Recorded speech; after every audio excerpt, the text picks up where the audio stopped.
Hi everybody, this is Representative Larsen with this week's weekly recap with Rick. I'm in Everett and in our offices. You can see behind me, great view of the Pacific Northwest, a few things out there.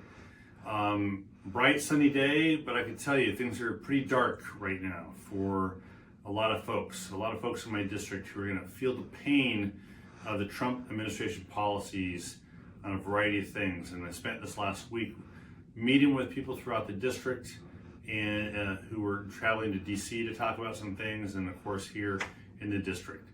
The House passed a budget resolution which is going to result in access to health care being severely limited for a lot of folks that I represent.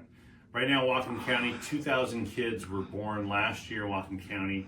Half of them were born into families who use Medicaid as their primary source of health care, and that Medicaid health care is now at risk because of the Republican budget resolution. So these are your friends and neighbors who are being impacted negatively by these potential and coming cuts. Those cuts include access to health care. They include access to affordable groceries. I've talked to federal employees this week as well who've been fired, who were doing things like trail maintenance for people who get to enjoy the U.S. Forest Service, who enforce against timber poachers going onto federal lands and stealing timber at your expense. And now we're going to have fewer people out there tracking down timber poachers because of these firings. I talked to veterans and military spouses who've been fired this week because of these indiscriminate and chaotic cuts that the Trump administration is doing. And why are they doing this? They're not doing this to cut spending. They're doing this to find dollars to help pay for a tax cut for the richest Americans and the largest corporations in America. That is why they're doing this. I'll just end by saying I met with the Ukrainian Association of Washington State today. I stand with Ukraine. I continue to stand with Ukraine. And we saw over the last 24 hours how this president and vice president are treating the great friend and hopeful soon ally, Ukraine.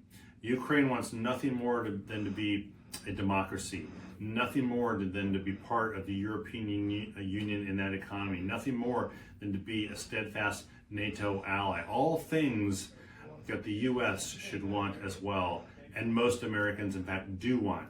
But this president and this vice president today in the Oval Office put on an embarrassing display that was not in the interests of the United States. It was not in the interest of our NATO allies.